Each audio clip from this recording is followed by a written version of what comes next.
Ladies and gents, welcome back to the Cod Pod, episode 4 today. We are back, it's the new year, we finally managed to get all three of us back, so myself, Ash, Aaron and Aaron Barr, he's joining us today as a special guest. So with that being said, I want to wish everyone, a happy new year. We haven't we didn't manage to get the Christmas special done, and we also we haven't uploaded in about a month. We took a big break. Last one we did was with Boffers. But today we're back. We've got Aaron Barr. We're going to be talking about EEG. He's where he is now, with what teams he's playing with, how he got into comp card and all that. But how are we doing, gents? Are we all good? Aaron sat there munching his samosas. I'm doing all right. Yeah, doing good. Glad to be back. Big long Christmas break. I think it was needed. Yeah, it was. Like nice refreshment. Yeah. Okay. Well, we've only done 3 episodes. When you did you need to refresh? It's a struggle. Refresh. You ever tried teaming? You ever tried teaming with Stanno? Jesus. Right. Before we get into the podcast, then let me just tell everybody where we can be found. So, podcast is uploaded at 7:30 every single Sunday on YouTube. You can find us on Spotify, which is at the Cod Pod. You can also find us on Twitter at the OG Cod Pod and via Instagram, the Cod Pod. If you are listening on YouTube, all the links to our socials, individually, and the Cod Pod socials will all be in the description. A link to Aaron Barr's social, which is Twitter, will be down there in the description as well.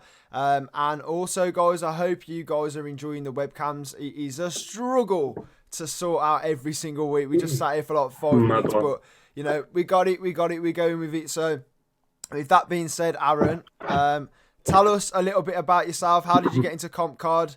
That sort of stuff. Who you playing with now at the moment? Just go for it. Free range, bro. So I've been playing COD for quite a few years now. I just went round to my uncle's one day and he was just playing COD 4. Yeah, great game. So just got involved, jumped in. A few games of pubs, getting shot on at the start, but we kept going. We got a 360 ourselves, just me and my brother.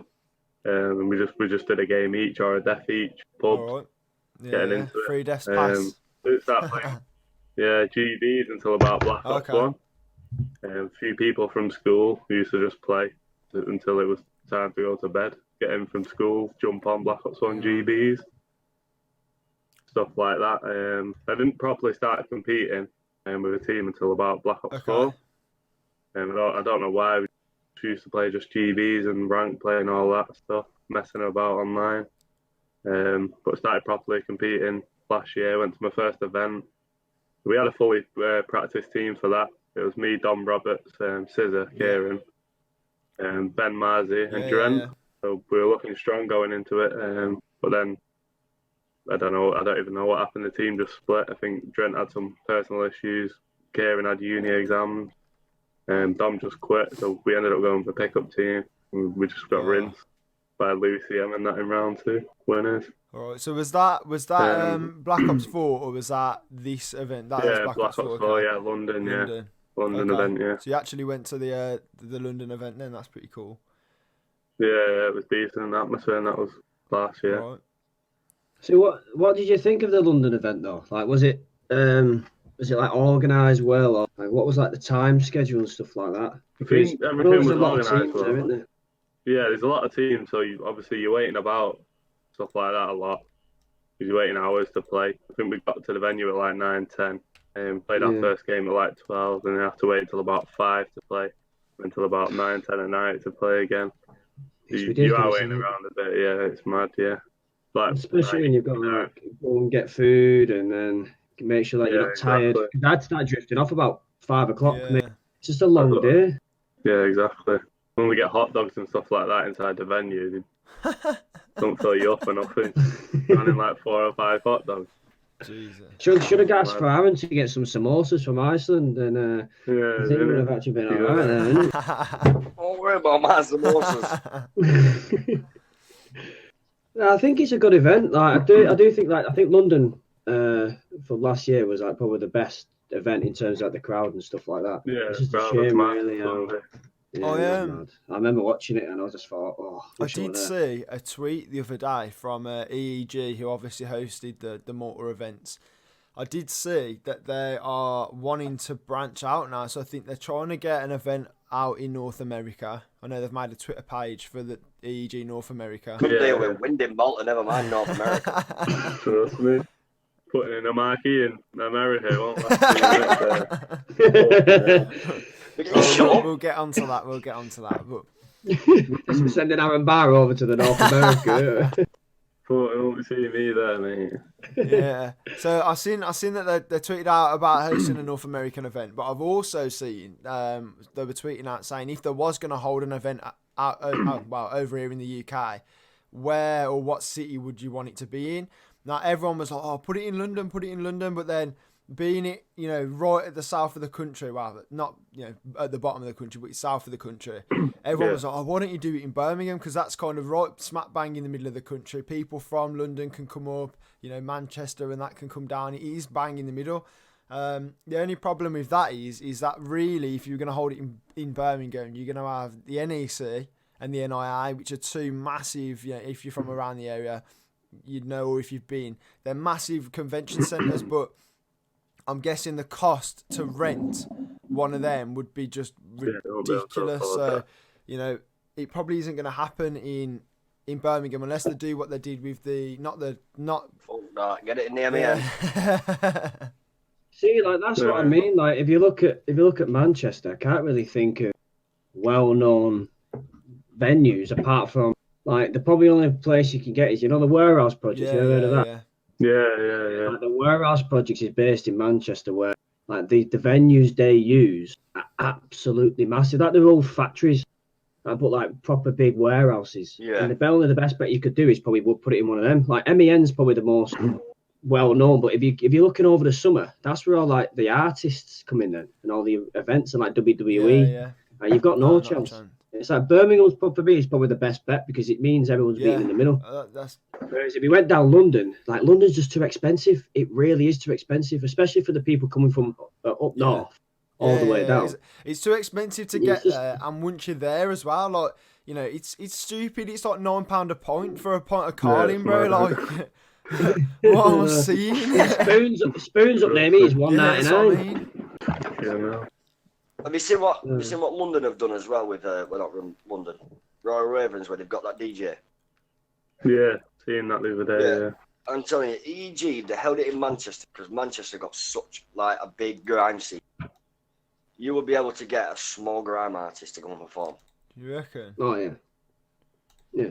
Bugs is from Manchester, mate. Get him in. Man. Loves it, him. Yeah, man, because he wouldn't cost $1 million. Not that budget, that pal. You just got a lot of right people.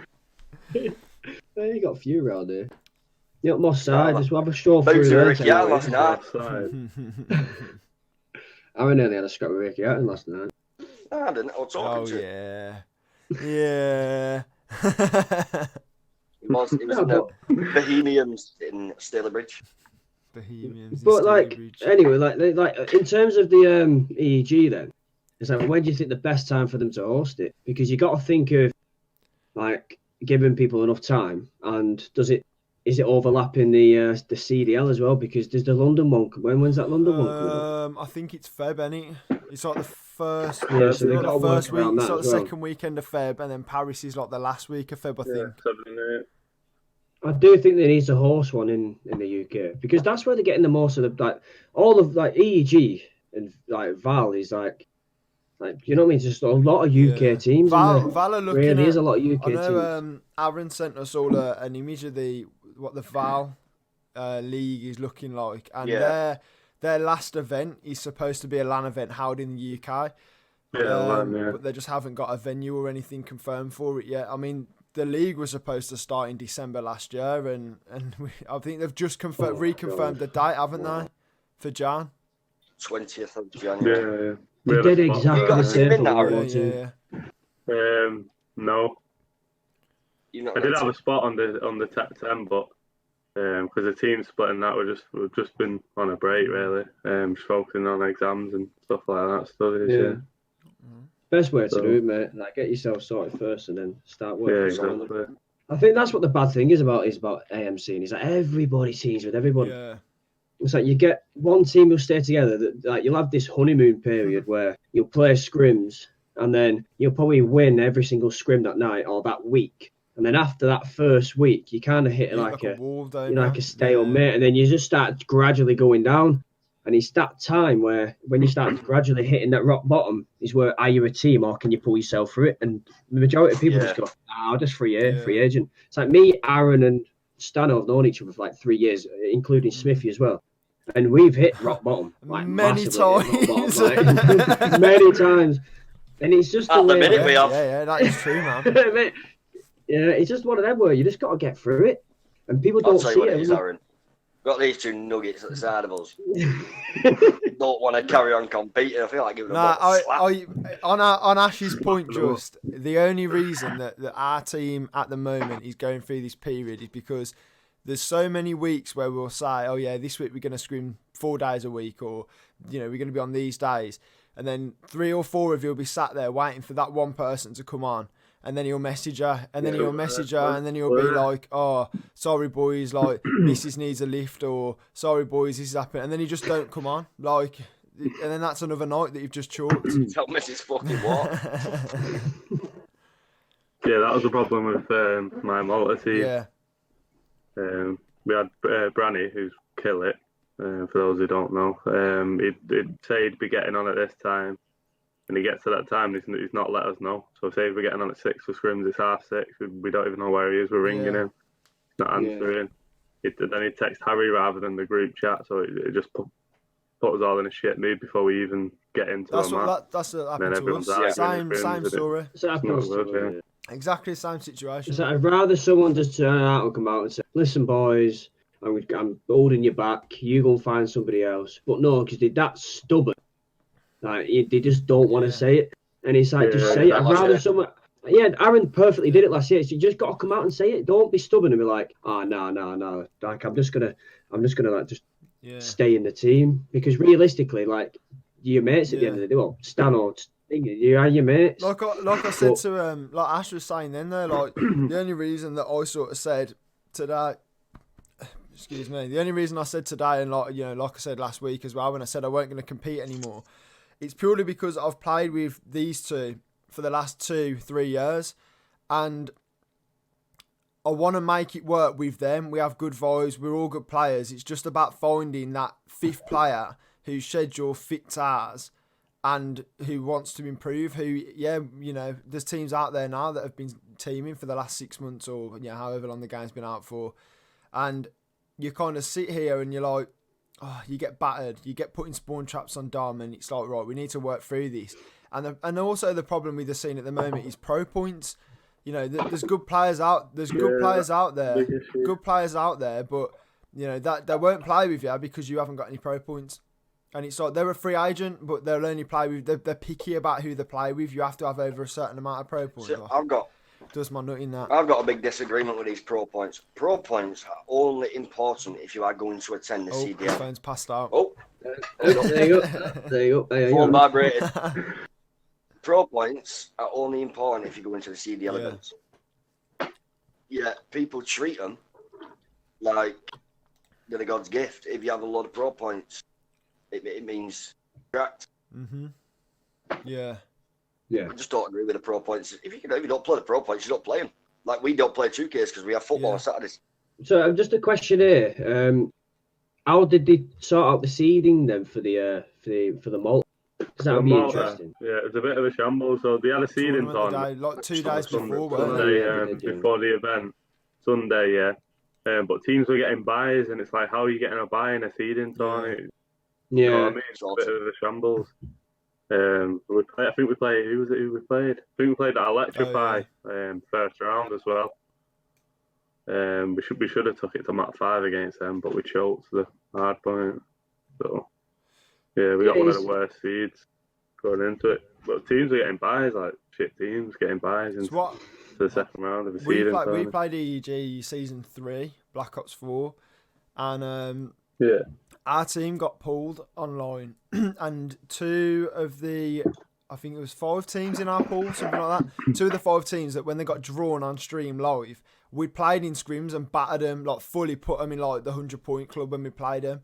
And then, so we got pulled out. We was all like, yes. Like, there was some big teams in there. There was like Bulldog was in there. I think there was Radiant was in there. So there was those 2 teams are decent teams, or was back then. That I think they still are now, to be fair. And they got pulled, but then there was these other 2 teams as well that were like trash. So we went into it like, you know, we're going to do all right. And then I load up the website to see our pool, and the pools have changed. So what they drew on stream was not what we ended up playing. Was never. We had like 4, 2 of the teams that we ended up playing went to Anaheim, and they placed like top 5 in the open bracket, and they were both in our pool, but yet they weren't there when they drew it online, and I was like, what? Yeah, exactly. That happened to us as well. Yeah, I think CurrazY's team got just put into our group. I think we were like pretty much guaranteed top 2 with the teams we had in it, and then he said CurrazY's team got put into. That's what we knew it was going to be difficult, but we knew with the time we'd put in that year that we would have been okay. And then they just completely shit on us with what happened with the pool, and they put like another 2 semi-pro teams in, and we were like, all right then. But yeah, so I guess let's move on. Let's talk about EEG. So this is what I heard. This is from, you know, we'll go from the kickoff. So obviously they had the seeding tournament, like you mentioned. Teams were getting buys, etc. Yeah, that was used to obviously seed the teams going in. Then everyone arrives on day 1 of the event, and this is what I heard. Apparently, there wasn't even enough games for all of the stations, so there was literally like people sitting there like, "Yeah, I can't play. I ain't got a game." That's point 1. So I don't know if you want to, you know, expand on that, Aaron. I think the event was a shambles from the start, to be honest. Shout out to Dens anyway, he gave us the opportunity to get out there. Dens, is a good org owner.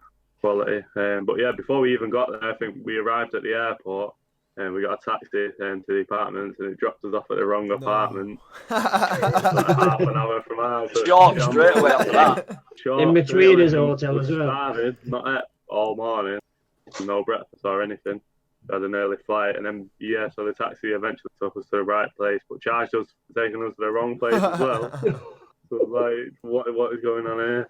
But yeah, apartment and everything was good, but when we got to the event on Friday morning, games were due to start at 11. We were on first against Clash, which is Ruben's team. We sat down, turned on the PlayStations, went to load into the game. Game's not even downloaded onto the system. Some PS4s didn't even have discs. Yeah. So we were speaking to Ruben, he was like, "There's more discs coming now." Couldn't even get enough discs for a main stage and 2 side stations. He's talking what 30 discs. I'm surprised he didn't tell you to bring your own. You know what I mean? Like that's what they did. Teams were bringing discs. Legit, like our team, we had 2 discs. Legit, no one would have cared though. Like, you know, fair play to EEG. You know, that the fan these events. Fair enough, it was a marquee and whatever. But no, I went to an event in Ghosts. Right, it was like an ICL event, and they literally said, you know, we've bought the venue, but you need to bring your own console and game. As long as you know and you're prepared to do that, you don't care when you get there if that's what you're doing. The problem is when I fucking do. The problem. I've got the game on the PS. There ain't no chance I'm going out, paying for my flight, paying for the ticket, and then they're expecting me to pay for a game as well when I've already got the game on my PS. I think that's bullshit. But if they said to you, okay, bring your PlayStation, you know, like if it wasn't a marquee, now obviously they've cutting costs somewhere by putting everyone in a fucking marquee with no 10 pegs, but like it just sounded horrendous. Like obviously day 1 we were all here like, oh boys, you need to get some notes in for this, man. We'll speak to someone when they come back. And it was just like tweet after tweet after tweet from players that were there. Like, just sat down. I've seen all of your tweets. Yeah, there's a tweet here. Well, that's why I DM'd tweet. This who's it? Deviser or something? DW. Like, he said that Divisor, sorry. Malta is the worst event in history. Teams should be refunded absolute joke. Spending hundreds of pounds being spent by orgs and players just for it to be dog shit. Like that got 23 likes as well. So you think about it, like it's just. I understand. I think it started being proper windy, didn't it, one of the days as well? So that must have had an effect on people and players, players' morales and stuff. But just going back to the PlayStations, I think the PlayStation bringing on PlayStation is ridiculous. Yeah. Because for one, each PlayStation can have an advantage. So if you have the 4K and I've just got the box standard first ever PlayStation, like you're going to have an advantage over me regardless of what better FPS. So like it's just equal playing field all the way through. So that's the probably. But the disc, I think that could have been an actual thing where you could say, right, listen, bring your own disc and stuff like that. But then again, knowing me, I'd probably leave the disc in the PlayStation and then sort of jacket. So what you do is when you go into the venue, they sign you in basically, and they take your discs off you. And then they put it down on a piece of paper. So they'll say, my disc is disc 8. And then they'll go around the PlayStations, put the disc in, get some masking tape, put it over the disc. Do you know where you eject the disc? They put it over that. Oh, yeah, man. Because someone's not going to peel off some masking tape, man. Yeah. That's actually a smart idea. It's really smart idea. So, yeah. Talking about the PS4s as well, we got onto main stage. Some were slims and some were the originals. On main stage. That's what I mean, on main stage. Mad. You can't do that.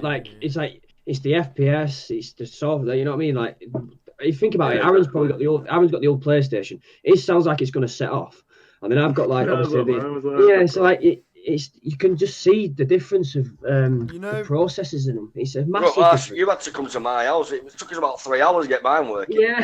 Never mind if it's bogged up at Malta. Damn, right. So then the second thing, obviously, then what we hear is now, I can't remember which way around this happened. I think this happened due to the weather conditions, because obviously the weather took a turn for the worst. Then there was this stupid almost hurricane where you got horrendous winds, etc. And just to touch on it again, the venue was literally like a big marquee, kind of thing that you see at weddings for those guys that are listening. Cost effective, isn't it? Yeah, it's a smart thing for them. Effective route. It's good. Yeah, it's a good route, but you just can't predict the weather.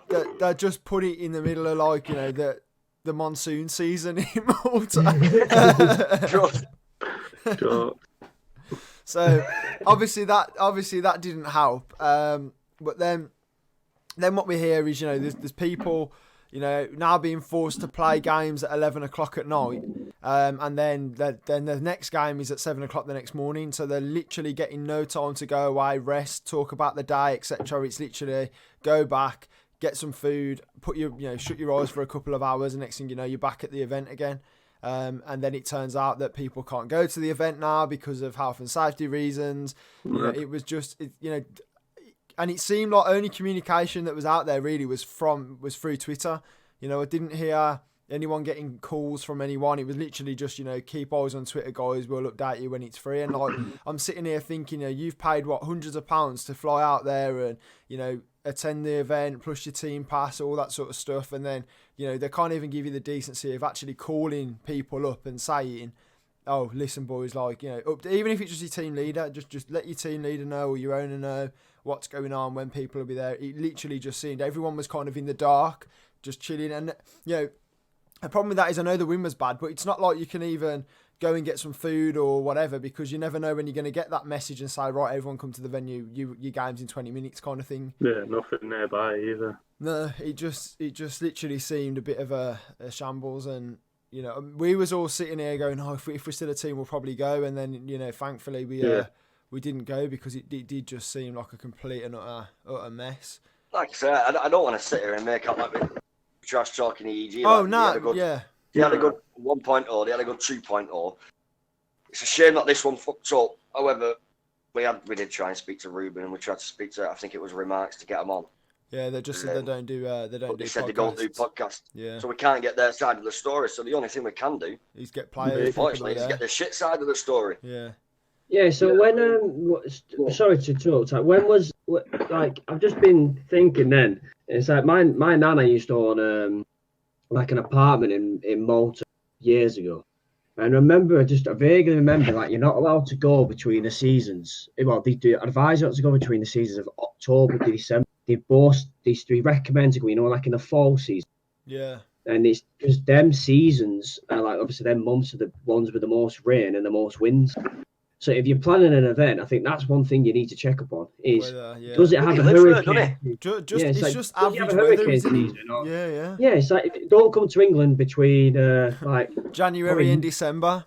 Yeah, all you're going to get is a frost. It's just that you've got to know that he lives there. He knows what the weather's like, and plus you're kind of near the sea anyway. So your most wind and your rains. If you're next to the sea wind is ridiculous. Yeah.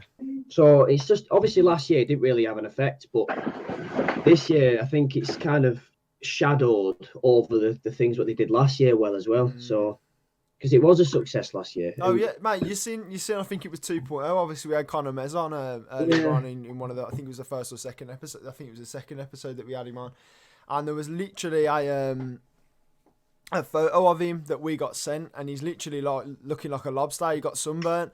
And, that is literally like the perfect kind of thing that you want because, for those teams that maybe don't have a fantastic run, they're still out there then for another couple of days. So you can go and enjoy a holiday then with your boys, with your team, go and chill on the beach. You maybe come and watch the event, support the teams that are still in. That's the kind of thing that you want to be doing. You don't want to put it smack bang in the middle of their winter.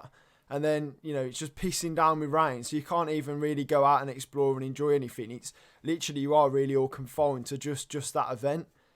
So, but when was Malta 2.0 though? Same time, I think. Was it really? Was it same time? I think so, yeah. That's a bit... That shuts me down then. No, I'm just trying to find it, I think. I know 3.0 was towards the end of last year, Bernie, because I had the third one right at the end of the year, didn't I? I think it was like November. Yeah, it was December December the 15th was Malta 3.0. Yeah, so that was last year. And then the champion is a Malta 2.0 was May. So that's why the event probably ran a little bit more smoothly. I remember it now because I was going to say because I remember it being around April, May time of 2019. So yeah, I am right. So that's probably why it didn't work because he bloody put the event in. Because you think about it, from May to what is it? November it started this one or no December. December. It was December. December. So like that's a bit of a rush to get an event on, especially as big as it is. December the 13th, I think it started. Yeah. I think he should have done May. I think he should have done May and then focused on May the next year. If you get what I mean. Yeah. I just did it as a yearly thing because they're trying to cram too much in. They're trying to cram 3 events in every year, and they're only picking one country to do that in. If you are going to do that, then you are going to end up running through the winter periods like they have done. Mm-hmm. You are then going to be faced with the weather. What they should have done really maybe is then put the marquee up in May, and then building, and then the one in December, put that one in the building using gamers, because I know they have something going on with like gamers, don't they, or what it's called, gamers convention, I think. Yeah, they run the event, yeah. Yeah. So they're partnered with EEG, yeah, but they run everything. They're Maltese themselves, yeah. Yeah, so that's. So they run the event. So I thought that was the case, but I mean, just looking at through my notes. So obviously, the wind was horrendous. I mean, there's plenty of videos on Twitter where you've got people on in their apartments filming the rain and the weather, and it did just look horrendous. Yeah, so that wasn't just the only bad bit. Yeah, so the format. Let's touch on the format. Yeah, go for it. So when we got there, even before we landed, and the pools got announced, and there was no draw or anything. They just got announced, so we don't know how they announced them. Mm-hmm. They could have just. If you look at teams like Luxor, who got 4th seeding, they ended up in a pool with Blackclaw, who won the previous 2 events, and even they won this event, and they got X-Links as well, foreign team, and they were pretty good as well. I think they can't remember what they got in the end, but I think they placed decent anyway. But then when we got there on Friday, it was supposed to be pool play. Mm-hmm. We got there and he said it was a bracket within a pool. Yeah. Which I think is shambles, to be honest. We beat Clash the first time 2-1, and then we was thinking, yes, we're going to go through because we're playing against TSU, a pickup team. I think it was TSU. TSU, yeah, they were a pickup team. They were a pickup team basically, so we knew we'll beat them. We're going to be through already, and then it was a bracket. Yeah. So then we had to play the winner of the other team, which was Eternal and TSU. So we ended up playing Eternal. We lost to Eternal, and then we had to play Clash again. Yeah. Even though we've already beat them, we've got to play them again. Luckily, we beat them again after everything that went on. Yeah, we beat them again, so we got through to Saturday. Now, wasn't there something that went on with, obviously, like you said, Clash, one of their team players was Ruben. Ruben owns EEG. Now, yeah. I heard that, I don't know whether it was from yourself, maybe one of your tweets, or whether it was someone that you played with, definitely a player on the Tech 10 team at the time. He was tweeting out saying that basically Ruben, there was a couple of disputes where matches had to be restarted or whatever, and Ruben was basically pulling strings, and Clash were getting win or like map wins, whereas then like when the same thing happened to your team, a game later, it was literally like, I'll just replay the map, whereas against Ruben, though, he was getting the map wins. Yeah, so let's speak about that. So we beat Clash 2-1 to start with, happy days. Then we play against Eternal next game, a few hours later. Yeah. What happened with them was we set up the rules, so it's not like the admins or anyone sets up the rules. We've got to set them up. We've got to get the rules off the CWL, CDL, whatever website. Yeah. Set them up ourselves. We loaded into Gunrunner hardpoint against Eternal.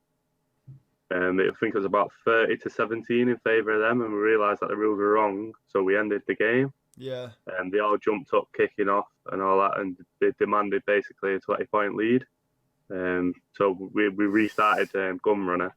They had a 20-point lead. 20-point lead, yeah, because we got the rule. That's what I mean. I think we had full P2 control as well, so we would have gone up 40 points, but they wanted a 20-point lead. We said whatever, let's start again. Chance. It got to the replay in the half point. I think they were up like 240 to 235, and we had full P2 control. Gunrunner was about to win the game. They're all jumping up, like waving their hands to say stop the map. We had a lead at the start. We win the map. So we spoke to admins. I think Dan was kicking off with Ruben, and he said there's nothing we can do. But previous to that, there was a team on the stage, on the station next to us. They got the rules wrong twice, and they played out the map fully twice, and they still got a reset for the third time. So I think they were making up rules on the spot. We should have got a full replay for that without a lead. Yeah, well, basically when it suited Clash with Ruben playing for it is basically what it did. So that is, I didn't know the full picture, but I had seen people tweeting out from the team of Tech 10, because obviously that had happened to you. You then ended up losing that map. And then we lost the series 2-0 to Eternal. We said, it's what it is, we'll go back, we'll play Clash again, and this is where it proper kicked off against them. Yeah. So we played against these on main stage, and winner goes through to winner's bracket, loser goes home. Yeah. So it loaded up into map 1, I think it was Cave Hardpoint. Yeah. And then they beat us on it, demolished us on it. Ben had a slow start, but then picked it up. But they just beat us on it, fair enough. And then we loaded into the S&D. First round, I think one of them, he went huge, he got like 3 kills or something. And then we seen that he had Specialist, which is banned on the CDL website. Yeah. So we put our hands up. Ruben came over and we said it's banned. Surely they should forfeit this map. We didn't know they used it in map 1, so they used it in map 2. Yeah. We went back on the stream. And I think it was Harry or Branny, they found it that they were using it in map 1 as well. So we said the view specialists that are banned in both maps should be a 2-0 forfeit to us, but they didn't give us that. The only reason we did that was because what happened against Eternal, they scrubbed us, so it was a bit annoyed, so that's why we tried to scrub them basically. We didn't think it was fair. It's not scrubbing though, rules should be consistent. Yeah, exactly. See, if you're doing it online, I think, come on, it's not worth it, is it? Just for a GB. But when there's actually money on the line, you're not scrubbing. Yeah, that's what I mean. Playing by the rules, you know what I mean? But I think Ruben was saying basically you need to full reset the series. We don't get a map win for any of it. But then he was speaking to Gamer, and the owner of that, he was quite rude, to be honest. He was shouting at Den, shouting at us. So it's poorly run, the event, but he wouldn't give us a reset. They said you can have the S&D win, but because map 1 was played out and they win that map, you're going to have to play a map 3, Gunrunner Dom. Mm-hmm. But Den's was just, we were, to be honest, we were a bit annoyed because what happened Eternal. So we just refused to play it. And I think they said on stream that we were walking out of the event refusing to play. which I don't know where they got that from. He was sat down speaking to the owners of the event and Ruben and Remark. Yeah. But we were just talking for ages, an hour and a half, trying to get something sorted. In the end, they gave us a Map 2 win and a replay of Map 1. So that's the best thing we could have got. Because it's Ruben's team, he wanted to give us a 2-0 forfeit. Yeah. He didn't, but because it's his team that he has played on. See, and that's the bit that I wanted to touch on with you. It was that, in my opinion, I don't think, for this exact reason right there that you've just touched on, I don't think whether it be amateur card or professional, event owners should not be able to compete in the tournament for that reason, because it's conflict of interest. It is, yeah. So whenever you get like in that situation, if it was any other team, they would have gone, yeah, okay, yeah, you win 2-0, that they've been cheating. Not cheating, but not playing against wrong rules. Yeah, 100%, exactly. Yeah. But because now Ruben's involved and it's his team that's now potentially going to be sent home, it's like, you know what, nah, like you can't, we're not doing that. You're replaying map 1 and you get map 2 win, and it's like, what? That isn't right. And I think that's the tweet that I did see. I don't know if it was you tweeted out about it and you were like, what a load of bollocks or something. Yeah. Mad one. So obviously that happened. Then from our point of view, obviously we can pull it back to that if there's more to say, but from our point of view, obviously watching from home, watching the stream, casters did a fantastic job of making sure they were at the event and making sure that everything was casted well professionally. But the actual stream, now I don't know who actually picks the games to go on main stage, and it was disappointing because literally it was just a Black Claw show. Black Claw were literally on main stage all literally every game that I've seen, really. Obviously, I was on and off throughout the days. I was on holiday at the time, so maybe it was just bad timings on my part. But I did see people tweeting out afterwards saying, imagine spending £250 on a team, because obviously me streaming for Obtained, they had a team there. And I think they didn't. I think they got out of their bracket. I don't know where they're placed. I didn't really follow them too much. I think they got top 8. Yeah, so they did well. They didn't even get main stage once yet. They placed top 8. That's what I mean. Solid imagine that. Team. Yeah, they played a lot of games. And that one was on main stage, like you say. After that issue with Clash, all of our games were on main stage because they wanted to check everything over and. I don't know why. I think they gave us a lot of exposure after that. Yeah. I don't know why, but they did. It is good though. Like I think sometimes when I was watching the stream as well, I think that when the casters sometimes didn't even know what was going on. Yeah. They didn't.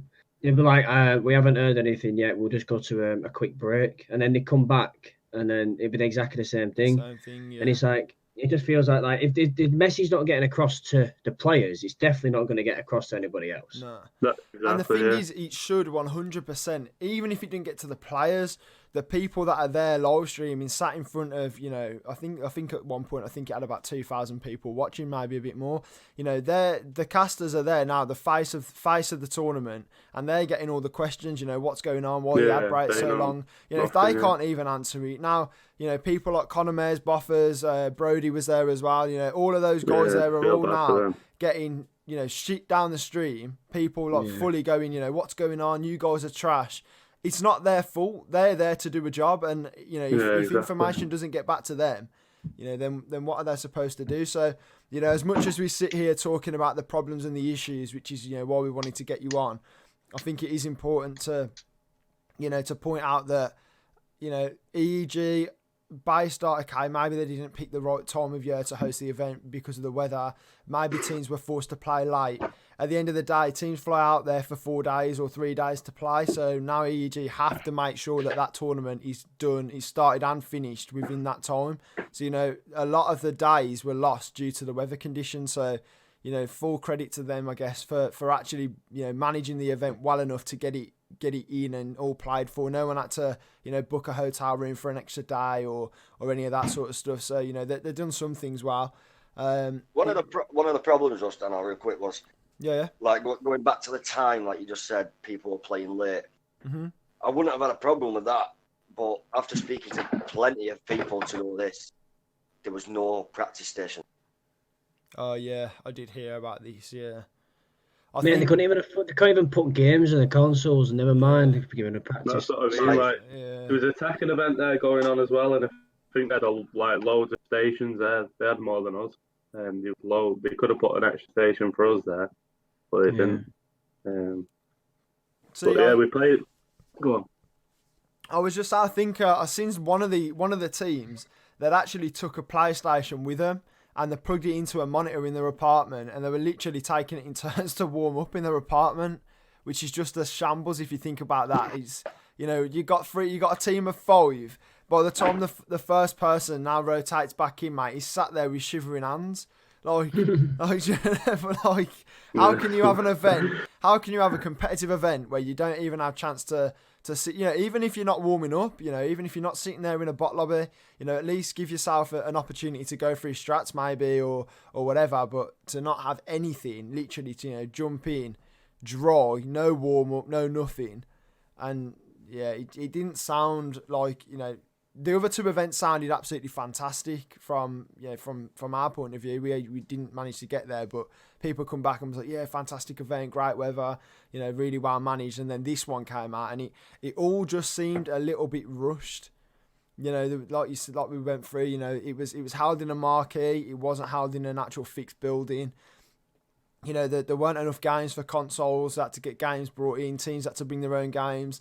Then the weather didn't help. Then you got the in-game stuff with Clash, Ruben playing. There was just constantly things coming out on Twitter and from the event that just seemed like everything was rushed. No one really thought about implications of certain things, and then obviously health and safety got involved with gamers, and then people weren't allowed back in the event. And when they were allowed back in the event, the glass and stuff that was in the marquee was now smashed and stuff. So it would just seem like really, really, really wasn't thought out well enough at all. Just bad timing. Teams are waiting for like 13 hours to play. I'd played 3 series before the teams even touched the pad, basically.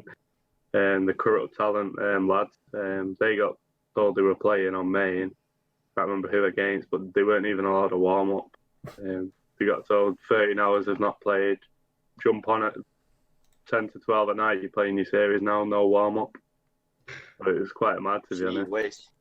They made the schedule up on the spot. There was no this team's playing against this team. We just went to Ruben and said who's playing, and then he just put teams forward before other teams have even played. It was just a mad one. Friday was a mad one. That's mad. He did pick up there, didn't he, on the Saturday and Sunday? By the final day, I think it was it ran a lot smoother. But obviously then at that point you've got less teams playing, and like I said, the actual stream itself really was like the Black Claw show. You got so many teams sat there waiting to play. Obtain got, like I said, top 8. Didn't even appear on stream. Didn't even play on the main stage once. They beat some good teams as well, and they didn't play. It was literally just like Black Claw, Radiant played on main stage a few times. And you're sitting there going, like, even if you, like I said, without trying to be too biased about Obtain being there, it was like there was other teams there as well, like yourselves, and you guys, fair play to you, did get on main stage a few times. Yeah, we got a bad finishing. Yeah, whatever you call it as well, and we got a lot of games on main stage, 3 or 4, I think. So it just didn't seem like if that event, going back to you and your team, if that event would have run smoothly, where do you want us to think your team could have finished? That's what I mean. So we played that second series against Clash at like 10 on Friday. And everything that went on, I think we left the venue at like 1 a.m. and they said it's going to be a replay on Mat 1. You need to be back at the venue at 8 a.m. 1 o'clock we finish. By the time we get home, you're talking 2 o'clock. Yeah. Get up at 7. Not even time to eat. It's nowhere open. We just got to get to the venue. So we're in a taxi on the way to the venue, and we see that tweet. Not even a DM, not an email. That's what I mean. Not a call. It's just a tweet. We're on the way to the venue. What do? We have to go to a local cafe, which was sat there from 8 till 12. Still no update. And we met with the Corrupt Talent lads. Went to just like another cafe. We sat there till like 4, and then they said, right, you need to be here at 4 or whatever it was. We're already knackered. We've been out since 8 in the morning. It was freezing. Yeah, it's mad one. So that's what I was touching on earlier. You know, literally they didn't contact. You know, none of the organisers, Ruben, Remark. You know, there was no calls to any teams to say, guys, based on the weather, you know, the event's currently shut down for health and safety reasons. We'll give you another call or a text or an email or something when people can come back. But like obviously you guys had left the event thinking, okay, boys, we've got to get back in the morning. It's a shit situation, but whatever. Like we're gonna have to do that. You wake up early, exactly. You're on your way to the event to be on time, and then you're literally just chilling in the taxi, scrolling through Twitter, and then you see a tweet, literally, you know, event shut down because of health and safety. It's just like, you know, fair enough, send the tweet out, but send the tweet out once you've told everyone. It's just because they would have known that event was going to be shut down as soon as that weather kicked in, really. You know, no fool is going to sit in a tent when you've got like 60, 70 mile an hour winds, you know, but it's just, they would have known that way before it actually caused any problems. That's the problem. It seems like these issues are easily rectified, or they're easily planned for. Yeah. Yeah, exactly. Like Ash said, surely he knows the weather. You know, he lives in the place. Surely he won't pretend lives in Malta, You know, it's silly. Yeah. I think they just wanted to get the first event out of the year before the CDL. I think that was the like be the first team to host a LAN event for the new COD. You know, like a big event. But I can see the scope for it. So I completely agree with the scope, and I think it's really good for the competitive scene in terms of the average. But sometimes you do need to take some time to plan and try and get things sorted out. Yeah. Because you can't expect to fly out on a Friday and then you expect the tournament to finish Sunday, fly back out. For example, some teams might fly back home on the Sunday night, have work on Monday, but that could have been the case. Just imagine that the weather still persisted over to the Monday. What would have happened then? What they did is shut down the whole event. Because I think personally they would have just carried it on online. I think they would have said, right, go home, get set up, and then complete the tournament online. And I generally thought they would have done that. I thought that was the actual end goal. Yeah. But hopefully, thankfully, I should say, it did work out in the end in terms of getting the tournament finished. But in terms of weather, he could have planned around it, but there's not much you can do about it, really. Yeah, so it was weather at the end of the day, you know what I mean? There was an empty building next natural cause. It's just that's what I mean. I think it's just it was in a building then. But then, like from EEG's point of view, you know, they're at the moment they're the only tournament organizer that offer a €5,000 prize pool. There's no one else does that. Val, I think, is 3,000. ESPU disappeared.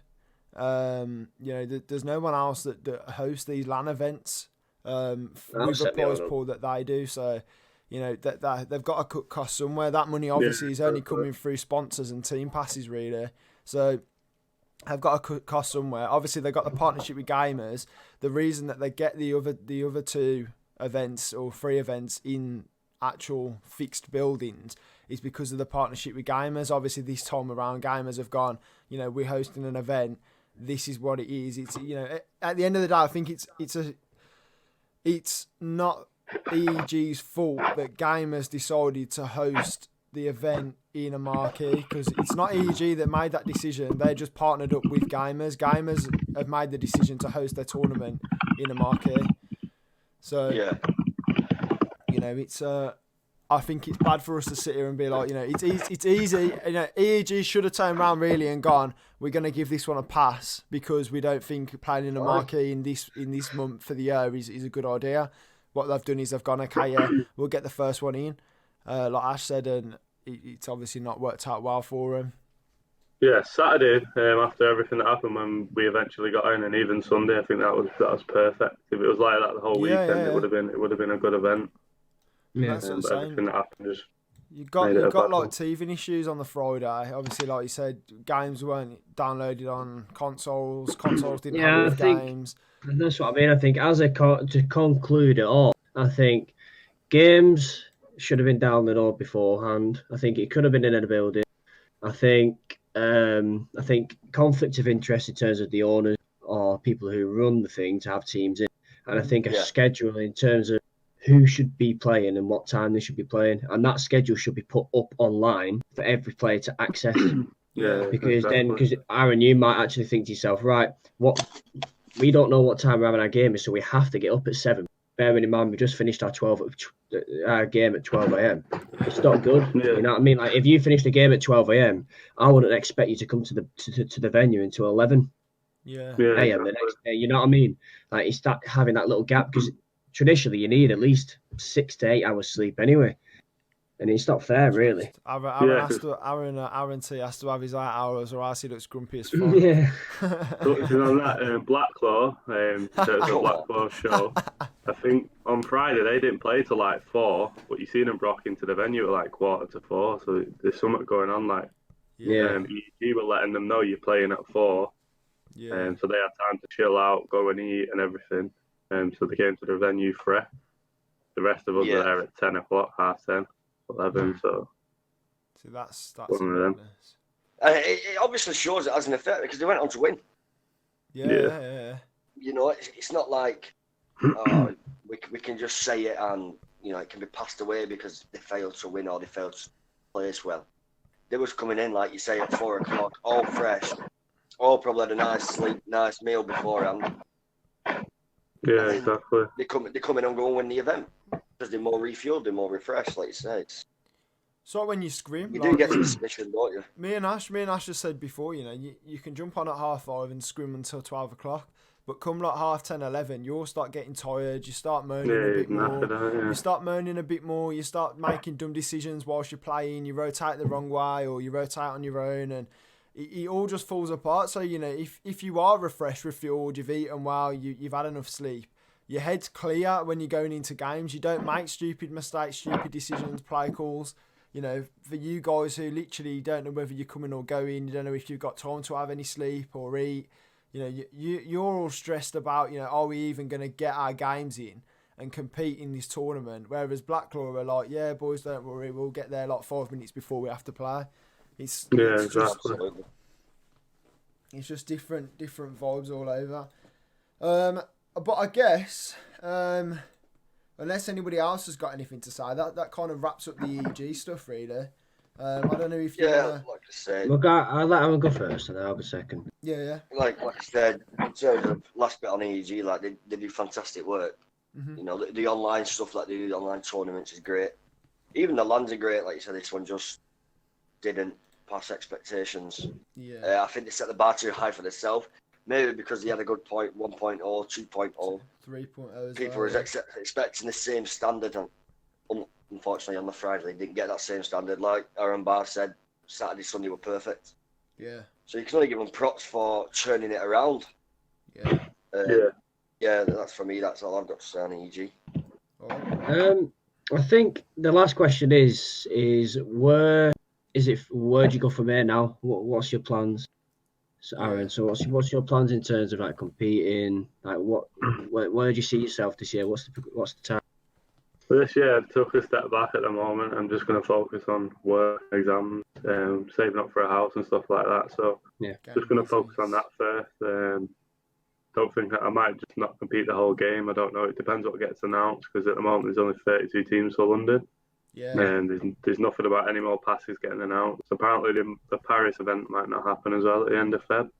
So who knows? Yeah, but that's what I've heard. Rumours. There might be just the one that's in May, I think it is, or June.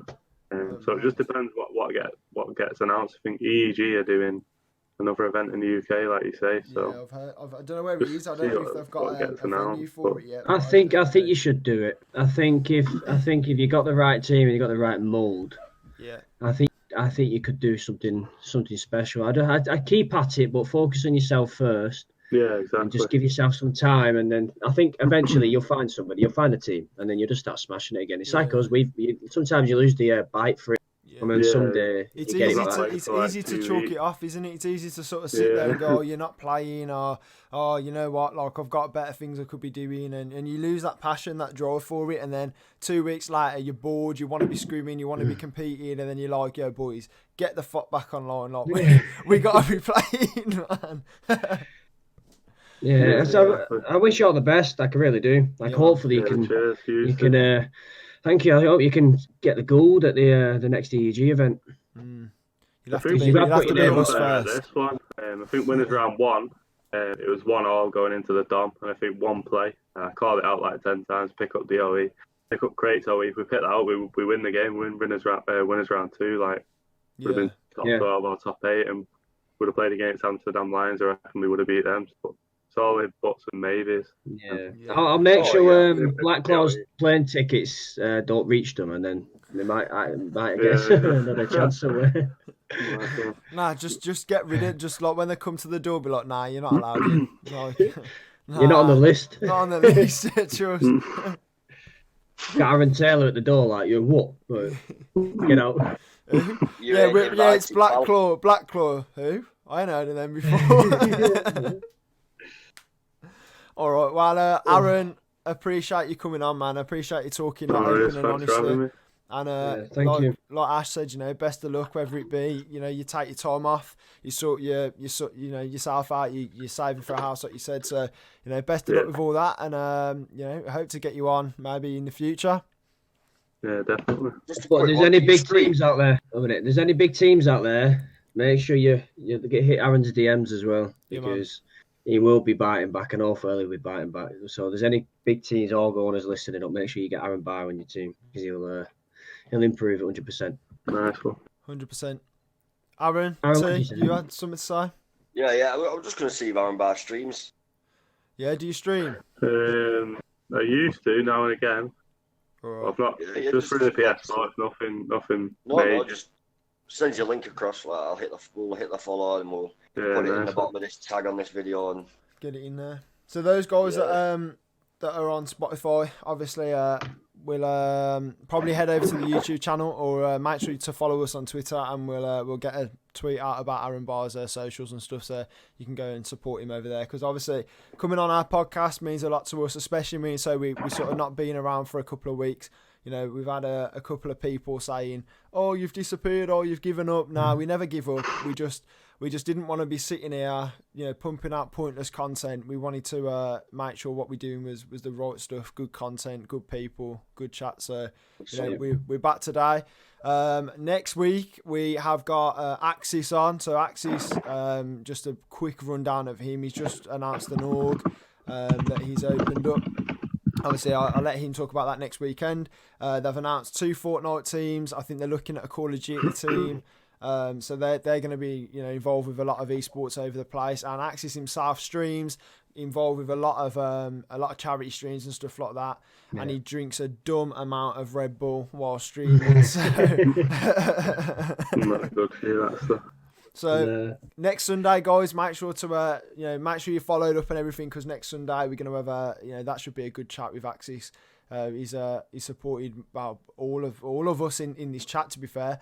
So whether it be when you was at Malta, he was always supporting people. So a big active face within the scene. Again, Aaron, thank you for joining.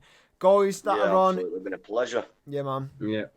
Guys that are on YouTube. Say as well, Aaron, go on. Carry on. Go on. No. I was going to close it out. I was going to say, Aaron, if you're ever online, obviously because you're not competing properly, if you want to grab some casual GBs, we're always down to do that. Yeah, I'll hit you up defo sometime. Not STANNO'S shit. Shut